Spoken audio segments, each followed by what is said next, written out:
আপনারা সকলেই ভালো আছেন তো? আল্লাহ সুবহানাহু ওয়া তাআলার দরবারে লাখ কোটি শুকরিয়া, যিনি আপনাকে আমাকে সকলকে সুস্থতার সঙ্গে দিনের উপযোগী বানিয়ে ইসলামকে নৈকট্য অর্জন করার কামনা ব্যক্তি পূর্ণ করিয়ে দুনিয়ার সমস্ত বালা মুসিবত থেকে হেফাজত করিয়ে সমস্ত কাজ থেকে বিরত রাখিয়ে আল্লাহ পাক রব্বুল আলামিন দিনের দায়ী হিসাবে কবুল করেছেন, ইবাদত করার জন্য কবুল করেছেন। এই জন্য অন্তরের স্তর থেকে একবার শুকরিয়া জানাই, সাথে বলে আলহামদুলিল্লাহ। শুধু তাই না, আজকে পবিত্র জুমার দিন। জুমার দিনে ফজিলতের বর্ণনা আমরা অনেক সময় শুনেছি।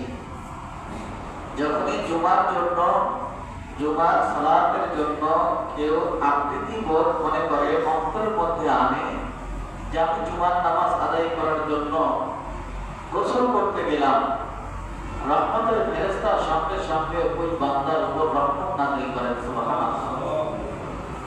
শুধু জুমার দিনের ফজিলত এতেই শেষ না, সব পবিত্রতা অর্জন করার পরে যখন মসজিদগামী হতে যাবে, মসজিদের দিকে অবতরণ করবে, আসতে শুরু করবে, এক একটা কদমের ন্যায় এক একটা করে সওয়াব দান করবে এবং এক একটা কদমের ন্যায় এক একটা করে গুনাহ মুছে দিবেন। সুবহানাল্লাহ।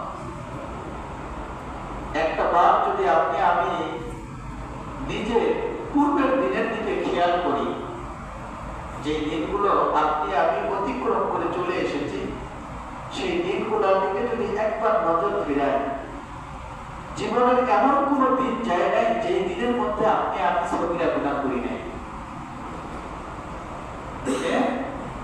পিছনে যতদিন দেখে এসেছি সেই দিনগুলোর দিকে যদি একবার নজর দেই, যে সারাটা দিনের ভিতরে হয়তো কবিরা গুনাহ করি নাই, জেনার গুনাহ করি নাই, পাপের কাজে লিপ্ত ছিলাম না, কিন্তু সগীরা গুনাহ করি নাই, এমন দিন বোধহয় যায় নাই।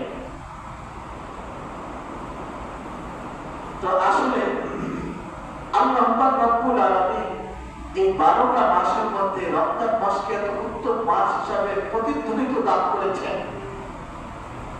মানুষের একটা দেহমনি চলার জন্য 3 বেলা খাবারের প্রয়োজন হয়। আবার এই খাবারটা দেহের মধ্যে প্রত্যেকটা অঙ্গে অঙ্গে শক্তি প্রয়োগ করে দেয়। এরপরে আবার ডেলিভারির রাস্তাও আল্লাহ পাক রব্বুল আলামিন দান করেছেন। ডেলিভারি করে পরে দেহমনিটা সুস্থ থাকে।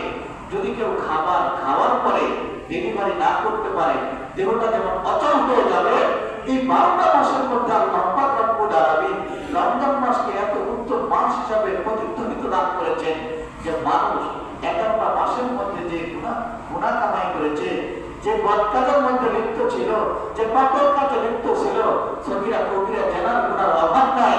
রমজান মাসের মধ্যে এক মাসে আল্লাহ পাক রব্বুল আলামিন বান্দার 11 মাসের গুনাহ খাতাগুলো মাফ করায় দেন। সুবহানাল্লাহ। কিন্তু আপনি আমি সেই মাসটা পাইলাম, মাসের যে করণীয় সেটা করতে পারলাম না। তার জন্য দুর্ভোগ যে এই মাসটা পাওয়ার পরে এই মাসের করণীয়গুলো আদায় করতে পারলো না, তার চিন্তে নাদাম আগেই জগতের মধ্যে কেউ হতে পারে না।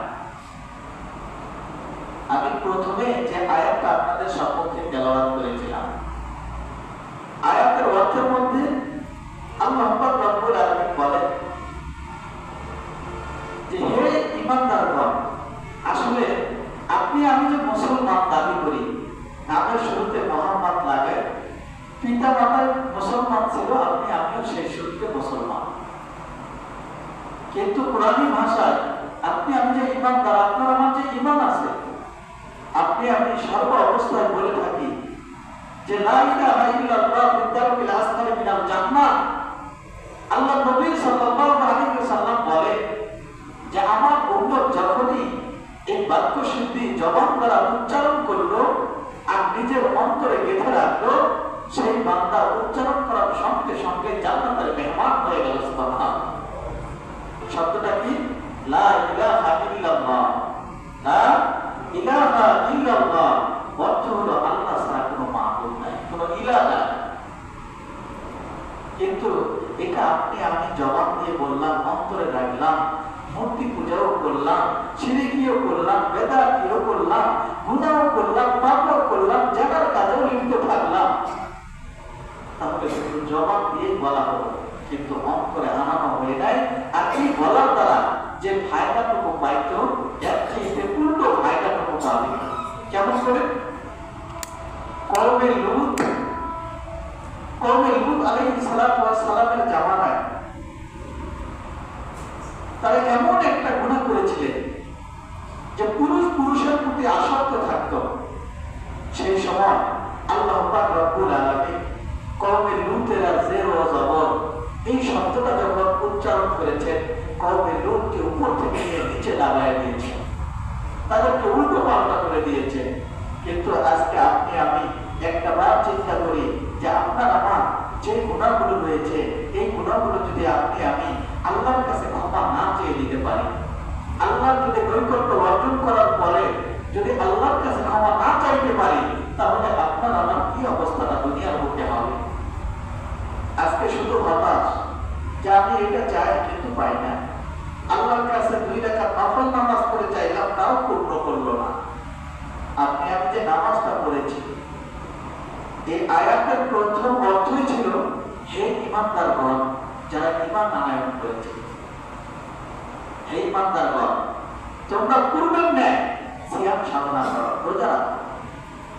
কিন্তু রোজাটা কেমন থাকবে? সারাদিন অনাহারে থাকা, স্বামী স্ত্রী পৃথক থাকা, এর নাম পূর্বের ন্যায় রোজা না।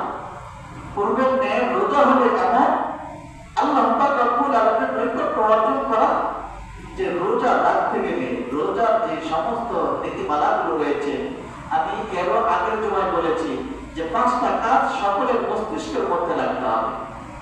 এর মধ্যে 5টা কাজই ছিল অন্যতম, কিন্তু একই শর্তে যদি এই কাজগুলো না হয়, তাহলে আপনার আমার সারাদিন উপবাস থাকা হবে, অনাহারে থাকা হবে, কিন্তু রোজা হবে না। আপনি আমি রোজা থাকলাম, মিথ্যা কথা ছাড়তে পারলাম না, তাহলে রোজা রেখে লাভ নাই। আপনি আমি রোজা রাখলাম, কিন্তু অন্যের বিপদ করা ছাড়লাম না, এই রোজা থেকে লাভ নাই। আপনি আমি রোজা রাখলাম, চকল করে বাদ দিলাম না, এই রোজা রেখে কোনো লাভ হবে না। আপনি আমি রোজা রাখলাম, অন্যের সম্পদ ছিনিয়ে আনলাম নিজের কাছে, এই রোজা রেখে লাভ নাই। রোজা রেখে যদি আকাম কুকাম সবই করা যায়, তো রোজা রাখার দরকার কি? রোজা রাখার দরকার নাই।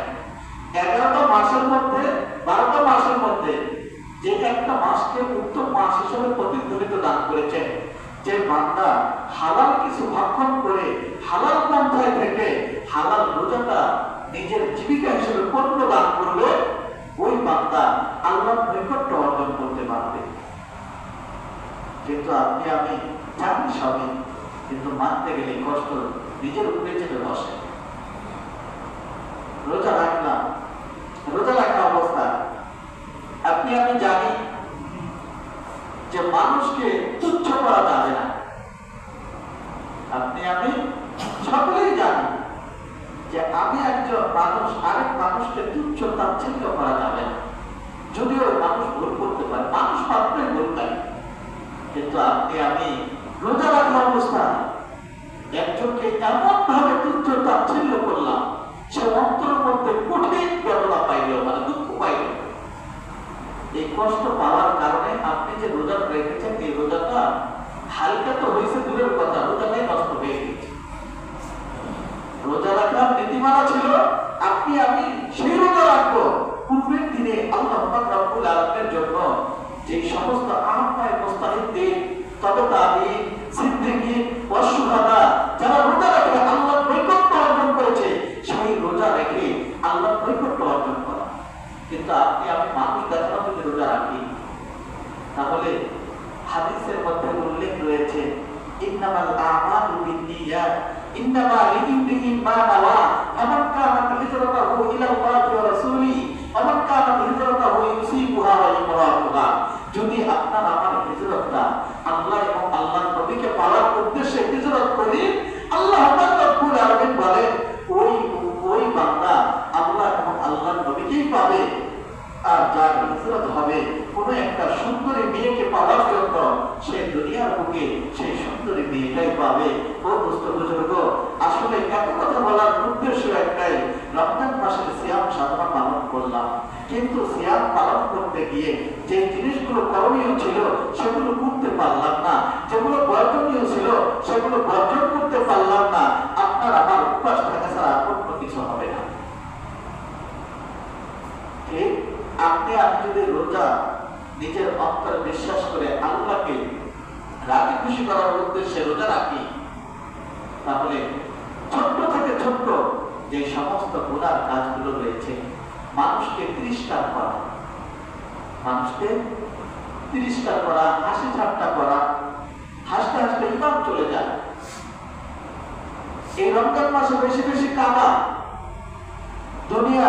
দুনিয়ার মধ্যে যত সাগর রয়েছে সব সাগরের পানি দিয়ে যদি একটা জাহান্নামের কোণেও ফেলা হয়, সেই জাহান্নামের আগুনকে নিভাতে পারবে না। কিন্তু হাদিসের মধ্যে উল্লেখ রয়েছে যে আল্লাহ নবী সাল্লাল্লাহু আলাইহি ওয়াসাল্লাম বলেন যে আল্লাহ দুনিয়ার এত পানি দিয়ে আর এত গাছ-গাছালি দিয়ে, এত কীট পতঙ্গ দিয়ে, এত বালি দিয়ে যদি জাহান্নামের এক কোণা বন্ধ না করতে পারে, আগুনকে যদি নিবারিত না করতে পারে, তাহলে কি দিয়ে আগুনকে নিভিয়ে দিবেন? আল্লাহ পাক রব্বুল আলামিন বলেন যে আমার বান্দারা আমার নৈকট্য অর্জনের উদ্দেশ্যে যখন এক ফোঁটা চোখের জল জমিনের মুখে ছেড়ে দিবে, জমিনে ছেড়ে দেওয়ার সঙ্গে সঙ্গে এক ফোঁটা চোখের জল দিয়ে সেই জাহান্নামের দাউ দাউ আগুনকে নিভানো সম্ভব হয়ে যাবে। সুবহানাল্লাহ। এই জন্য তো রমজান মাসের মধ্যে বেশি বেশি কাঁদা, কিন্তু আজকে সমাজের লোকে কান্না করবে তো দূরের কথা, বাবাই মরে গেছে সম্পদ নিয়ে ভাগাভাগি করার জন্য আবার নতুন করে মারামারি আরম্ভ করে। এই রোজা রেখেই বা কি করবে? আর নিজের নফসের সঙ্গে যদি জিহাদ করে সে উত্তীর্ণ নম্বর না আনতে পারে, সে শয়তানের বন্ধু বনে যাবে। রমজান মাসের মধ্যে রোজা রাখলাম, কিন্তু 11টা মাসকে অতিক্রম করে এই একটা মাসকে উত্তম বানানো সুন্দর একটা প্রকল্পীয় একটা ঘটনা রয়েছে যে আপনি আমি এতদিন যাবৎ রোজা রাখলাম, কিন্তু নিজের জীবনটাকে পরিবর্তন করতে পারলাম না। আপনি আমি এতদিন যাবৎ নিজের জীবনে 40 বছর পেরিয়ে চলেছে, 50 বছর পেরিয়ে চলেছে, হয়তো 10 বছর বাল্যকাল ছিল, যাদের বয়স 40 হয়ে গিয়েছে, 30 বছর যাবৎ রোজা রেখে এসেছে, কিন্তু নিজের জীবন পরিবর্তন করতে পারে না। এই রোজা রেখে কোনো লাভ হবে না। আল্লাহর নৈকট্য অর্জন করতে যেয়ে যদি কেউ পূর্বের দিনের সিয়াম সাধনা করতে চায়, আসলে সমাজের বুকে এমন একটা জিনিস মশহুর হয়ে গিয়েছে, ছোট্ট একটা দৃষ্টান্ত দিলেই বুঝে আসবে। হয়তো আমাদের মসজিদে নেই, বাংলার জমিনে যত মসজিদ রয়েছে, মসজিদের মধ্যে এসি ফিট করে রাখি, যাতে করে মসজিদটা শীতল থাকে, গরমের দিনে এসির প্রয়োজন। কিন্তু প্রত্যেকটা মসজিদে পশ্চিমের ওয়ালে কোনো জানলা দরজা থাকে না, যদিও থাকে মেহরাবের সঙ্গে ইমাম সাহেব চলাফেরা করবে। প্রত্যেকটা মসজিদের উত্তর দক্ষিণে দরজা থাকে, পূর্ব দিকে দরজা থাকে, দরজা জানালা। কিন্তু এসি সম্পূর্ণ মসজিদের মধ্যে ছাড়িয়ে দিল। নিজের জীবনটাকে রোজা রেখেছি, এই রোজা রেখে কেমন আপনি আমি ইমানের তাকাদা করেছি, প্রত্যেকটা মসজিদে প্রত্যেকটা এসি গুলো ছাড়িয়ে দিল। আর যে দরজা জানলাগুলো ছিল, সেই দরজা জানলাগুলো যদি খোলা রাখি, তাহলে এসি ছাড়ার উদ্দেশ্য হলো মসজিদকে শীতল করা, রোজা রাখার উদ্দেশ্য হলো নিজেকে পরিবর্তন করা, নিজের জীবনটা পরিবর্তন করা। সেই রুমের মধ্যে যখন এসিটা ছেড়ে দিয়েছে, আসলে শীতল হবে। যদি এসি ছাড়ানোর আগে কিছু শর্তাবলী রয়েছে, যে এসি ছাড়তে হলে সেই রুমের মধ্যে যে দরজা জানলা রয়েছে, সেই দরজা জানলা বন্ধ করে রাখা। তাহলে 15 মিনিট কিংবা আধা ঘন্টা এসি চললেও 6 ঘন্টা 7 ঘন্টা শীতল থাকে। ঠিক 12টা মাসের মধ্যে একটা মাস কেউ যদি আল্লাহ স্মরণার্থে নিজের জীবনটা 1 মাস ক্লিয়ার করে, 11টা মাস সেই শীতল অবস্থায় জীবন পালন করতে পারবে। কিন্তু এসি ছাড়ানোর শর্ত ছিল যে জানলা দরজা বন্ধ করে রাখতে হবে। যখন জানলা দরজা বন্ধ করে রাখবে, তখন যদিও কারেন্ট চলে যায়, 6 ঘন্টা 7 ঘন্টা রুমটা শীতল থাকা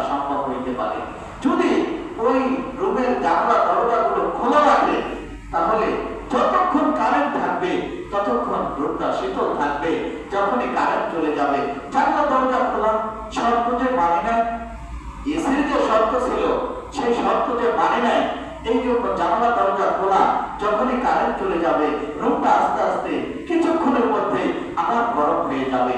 ঠিক আপনার আমার দেহপরিয়ার জীবন ব্যবস্থা, রমজান মাস পাইলাম, সিয়াম সাধনা করলাম, আল্লাহ রব্বুল আলামিনকে রাজি খুশি করার জন্য ইবাদত বندگی করলাম, নামাজে দাঁড়িয়ে কতই না চোখের জল ফেললাম, কিন্তু আসলে যে আপনার আমার উপর শর্ত ছিল সেই শর্তগুলো আমি মানি নাই।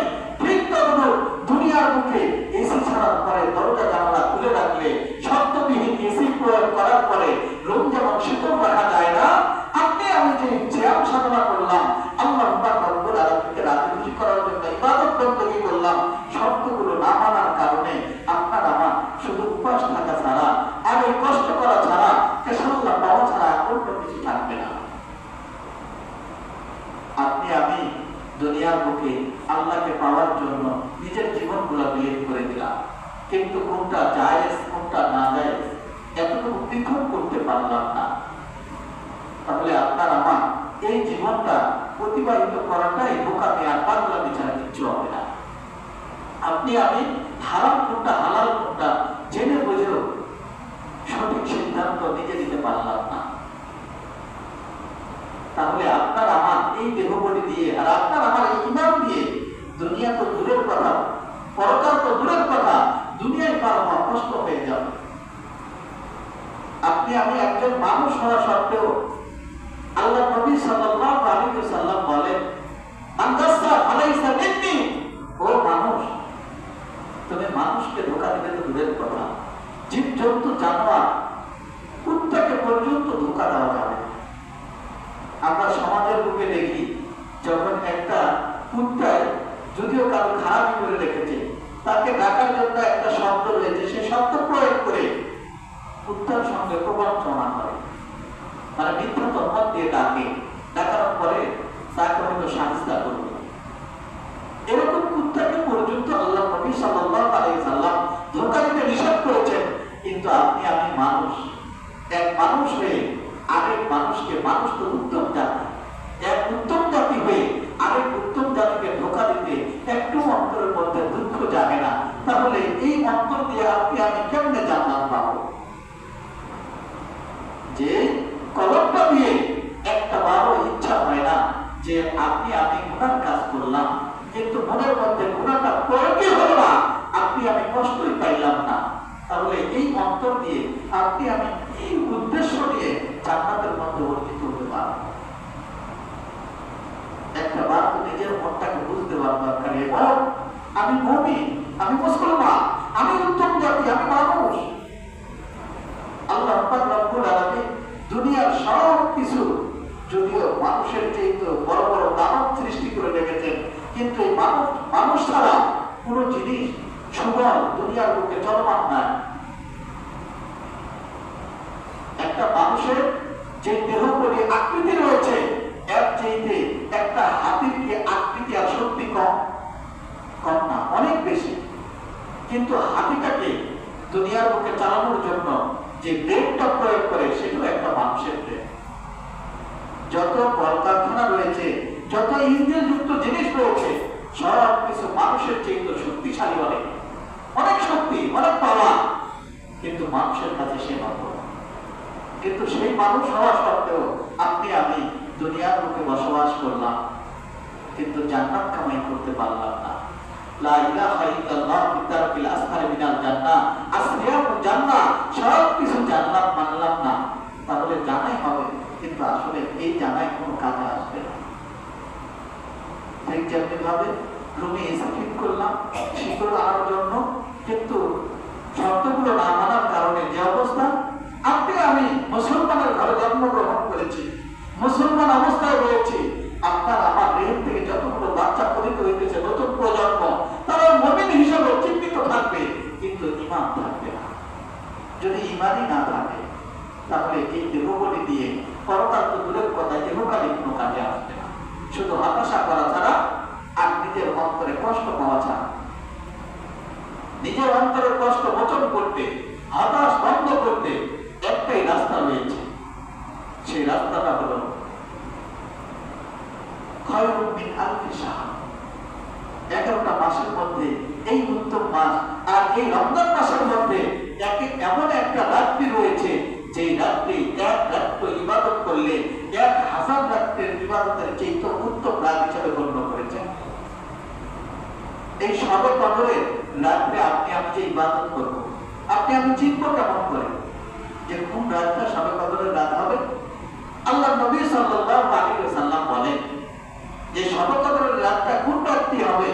আল্লাহ নবী সাল্লাল্লাহু আলাইহি ওয়াসাল্লাম বলেন যে রমজানের শেষের 10 দিনে যে বেজর রাত্রিগুলো রয়েছে, এই বেজর রাত্রিতে আল্লাহ নবী সাল্লাল্লাহু আলাইহি ওয়াসাল্লাম বেশি বেশি ইবাদত বন্দেগী করতেন। কিন্তু শবে কদরের রাত্রি হযরত জিবরাইল আলাইহিস সালাতু ওয়াস সালাম একদল ফেরেশতা নিয়ে দুনিয়ার বুকে আগমন করবেন। মানে আপনি আমি যে এক একটা ইবাদত করার জন্য 1000 রাত্রির ইবাদতের চেয়ে উত্তম রাত্রি শবে কদরের রাত, এই রাতের মধ্যে কেন এত উত্তম হতে যাবে? এই রাতের মধ্যে হযরত জিবরাইল আলাইহিস সালাতু ওয়াস সালাম একদল ফেরেশতা নিয়ে দুনিয়ার বুকে আগমন করবেন যে কোন বান্দা নামাজে দাঁড়িয়ে রয়েছে, কোন বান্দা জিকিরে মশগুল রয়েছে, কোন বান্দা কোরআনটা নিয়ে তেলাওয়াত করা শুরু করেছে। যখনই জিবরাইল আলাইহিস সালাতু ওয়াস সালাম ফেরেশতাদেরকে এই জমিনের মধ্যে আনার পরে আদান প্রদান করতে শুরু করবেন, যখনই শবে কদরের রাতে যাকে যে অবস্থায় পাবেন সেই অবস্থাটাই 1000 মানে রাতের অবস্থা হিসেবে গণ্য করবেন। সুবহানাল্লাহ। এই জন্য বেজর রাত্রিতে ইবাদত বন্দেগীতে মশগুল হওয়া, কিন্তু প্রত্যেকটা দিনের যে নীতিমালাগুলো রয়েছে, আসলে 11টা মাসের মধ্যে এই রমজান মাসের এত দাম আর এত মূল্য এই জন্য বৃদ্ধি করেছে, যখনই আপনি আমি এই 11টা মাসের সমস্ত যতগুলো গুনার কাজ করেছি, হয়তো জেনে গুনাহ করেছি, না জেনে গুনাহ করেছি, জানতে অজান্তে গুনাহ হয়ে গেছে, দৃশ্য অদৃশ্য গুনাহ হয়ে গিয়েছে, আলোতে অন্ধকারে যে কোনো জায়গায় যে কোনো অবস্থায় গুনাহ হয়ে গিয়েছে, এই গুনাহটা মোচন করার জন্য আল্লাহ পাক রব্বুল আলামিন এই সিয়াম সাধনা রমজান মাসটা প্রত্যেকটা মুমিন বান্দার জন্য দান করেছেন। সুবহানাল্লাহ। এই মুমিন বান্দারা যদি এই ঈমানের টাকা যায়, রমজান মাসকে অবলম্বিত করে নিজের নফস এবং দেহবলি, নিজের ঈমান আকীদা সব কিছু পরিবর্তন ঘটাতে পারে, এই রমজান মাসের মধ্যে ইবাদত করে আল্লাহ পাক রব্বুল আলামিনের নৈকট্য অর্জন করতে পারে। কিন্তু উদ্দেশ্য একটাই হতে হবে যে আল্লাহ এবং আল্লাহর নবীকে রাজি খুশি করতে হবে। যে ব্যক্তি আল্লাহ এবং আল্লাহর রাসূলকে রাজি খুশি করার উদ্দেশ্যে ইবাদত বন্দেগী করবে, আল্লাহ পাক রব্বুল আলামিন তার ইবাদতের মধ্যে, তার কোরআন তেলাওয়াতের মধ্যে, তার জিকির আজকারের মধ্যে, তার আমল সালের মধ্যে, তার পারস্পরিকতা এবং বন্ধু বান্ধবের মধ্যে বরকত রহমত নাযিল করিয়ে দিবেন। এবং যে ব্যক্তি এই রমজান মাসের মধ্যে যে সমস্ত নেকির নীতিমালাগুলো রয়েছিল, সওয়াবের নীতিমালাগুলো রয়েছিল, এই রমজান মাসে যারা যাকাত প্রদান করবে তারাও সেই নেকির সমতুল্য নেকি লাভ করতে পারবে। প্রত্যেকটা এক একটা নেকির বদৌলতে ৭০টা করে নেকি দান করবেন। এই রমজান মাসের মধ্যে যে ব্যক্তি ১ টাকা দান করবে, ৭০ টাকা দানের সেই ব্যক্তি সওয়াব প্রদান করতে পারবে। যে ব্যক্তি যাকাত প্রদান করবে, ঠিক তেমনি ভাবে ৭০ টাকা দান করলে যে সওয়াব পাবে, সে যাকাত ব্যয় করার কারণে সেই সওয়াবের ভাগীদারি হইতে পারবে। আসলে আমরা জানি যে যাকাত প্রদান করা, নিজের যে মাল সম্পদ রয়েছে, এই মেজদাক পর্যন্ত মাল সম্পদ নিজের কাছে হালাল করার জন্য যাকাত ব্যয় করা। যখনই কেউ যাকাত না বের করবে, হালাল আর হারাম দুইটাই একসঙ্গে মিশ্রিত হয়ে যাবে। আসলে নিজের সম্পদটাকে